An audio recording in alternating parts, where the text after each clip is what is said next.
May I ask Mr. Hedgepath Yes, a question? sir. Okay. I want to ask about development along Wisconsin Avenue and Connecticut Avenue. The incumbent, I believe, it's supported some development in these places, but the Ward 3 has been notorious, in my view, with its fight over the Tinley Library on Wisconsin Avenue, the fight over the bus turnaround spot of Upper Wisconsin Avenue, the giant food store down near Macomb Street, the Safeway store on Davenport. And this is just one street, right, for those who don't live here. How would you approach differently development issues in Ward 3 where people want modern services but don't kind of want the same 1950s neighborhoods that they had in the 1950s?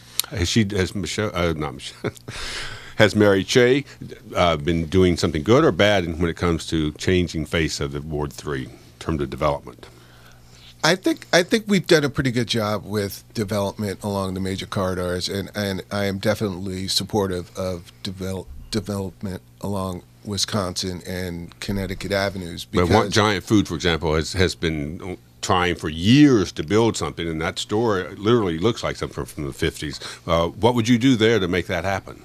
Well, I believe that that's already happening, but I think that working with the community in the best way possible to make sure that there's buy-in and understanding of what's really at stake here, because I think that in order for DC to continue its growth and its renaissance, we need to be able to add population because we are so revenue limited. Revenue restricted, I should say. But the problem has been that the community buy-in has been community blocked. All these things have not happened for years because there's been at least a few ANC people who bollocks it up. Would you want development to move forward faster or slower, or are you happy the way things are? Then Mary Cheh can respond. Well, I mean, I don't think that we should get too far ahead of the community. I think that, if it takes time, now unfortunately the Giant is a very extreme case where it's taken, in my opinion, way too much time for that to get off the ground.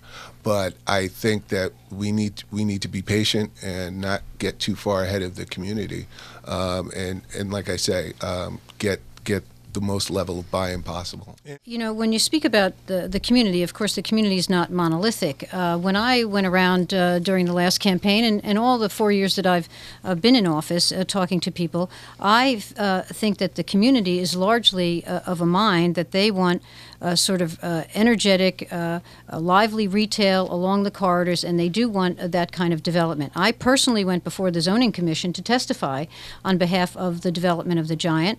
I've secured money for $1.5 million or perhaps more for the streetscape along Cleveland Park so that can be fixed up, and $50,000 for them to start a business association.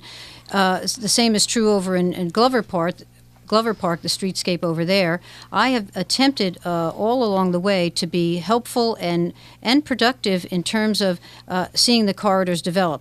I must say that I had a little bit of I'll put it reticence from the Office of Planning in terms of coming forward with a plan that would be more comprehensive because of the past that you reference, Tom. But I think that the wheel has turned. I think that there have been some changes in the ANCs, and voices that are usually quiet but nevertheless more majoritarian have come forward and said that we want lively retail, business development, and growth along the corridors. And I think that in fact is where the center of gravity is at this time. And if I could just pursue it for one more moment, Friendship Heights. Tom sees development in Ward 3 as the debate over whether or not we can bring Tom Sherwood back to Ward 3. I'm very happy in Southwest Washington. He insists. I hope everyone saw that great story on Arena Stage, which is opening later this month. Friendship Heights. All the Maryland people I know who live in Maryland, and the D.C. people at Western Avenue in Wisconsin. Maryland has pursued a significant development on its side of Western Avenue, while the city on this side has failed to decide what to do with the Lord and Taylor store, with the bus turnaround, with all that type of development. Yet the D.C. citizens walk across Western Avenue, shop and eat, and send all their tax dollars that go to Annapolis and not to us. Exactly right. So should we be more aggressive about how that commercial area is developed? Yes, yes, we should. And I do think that the Office of Planning, has begun to take a new look at this, and I will be pushing them to do that. As I said, they were a little, how shall I put this, shell-shocked with some of the reaction that they got when they tried to do a small area plan around Tenleytown. But I think that, again, I think that we've moved the chains on that, and it's time to revisit it. Here's Stacey.